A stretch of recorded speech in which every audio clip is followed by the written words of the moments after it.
Hi friends, welcome back to my YouTube channel. Friends, ನಾನು ತುಂಬ ದಿನ ಆದಮೇಲೆ ಈ ವಿಡಿಯೋ ಮಾಡ್ತಾ ಇದ್ದೀನಿ. ಇವತ್ತು ಏನಂತಂದರೆ ಚಕ್ರಪಟ್ಟಣದ ಜಾತ್ರೆ ಇದೆ, ಹಾಗಾಗಿ ನಾವು ಅಲ್ಲಿಗೆ ಹೋಗ್ತಾ ಇದ್ದೀವಿ. ಇವತ್ತು ಶನಿವಾರ, ಮನೆಯಲ್ಲೂ ಕೂಡ ನೆಲ ಎಲ್ಲ ಒರೆಸ್ಬಿಟ್ಟು ಪೂಜೆ ಮಾಡಿಕೊಂಡು ತಿಂಡಿ ತಿಂದು ಇವಾಗ ಹೊರಟಿದ್ದೀವಿ. ಈ ವಿಡಿಯೋನ ನಾನು ಒಂದು ವಾರದ ಮುಂಚೆನೇ ಹಾಕಬೇಕಾಗಿತ್ತು, ತುಂಬ ಲೇಟಾಗಿ ಹಾಕ್ತಾಯಿದ್ದೀನಿ. ಹಾಗೆಯೇ ಈ ವಿಡಿಯೋನ ಕೊನೆ ತನಕ ನೋಡಿ. ವಿಡಿಯೋ ಇಷ್ಟ ಆದರೆ ಒಂದು ಲೈಕ್ ಮಾಡಿ, ಹಾಗೆ ಚಾನಲ್ನ ಸಬ್ಸ್ಕ್ರೈಬ್ ಮಾಡ್ಕೊಂಡಿಲ್ಲ ಅಂತಂದರೆ ದಯವಿಟ್ಟು ಸಬ್ಸ್ಕ್ರೈಬ್ ಮಾಡ್ಕೊಳ್ಳಿ ಅಂತ ಹೇಳ್ತಾ ಈ ವಿಡಿಯೋ ಹೇಗಿರುತ್ತೆ ಅಂತ ನೋಡೋಣ ಬನ್ನಿ.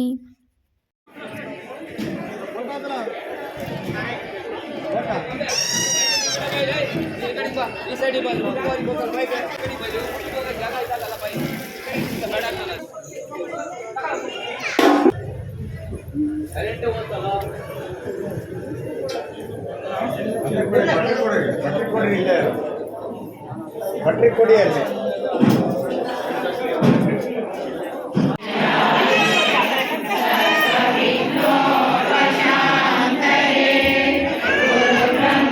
ತೆಂಗಿನಕಾಯಿ ತೆಂಗಿನಕಾಯಿನ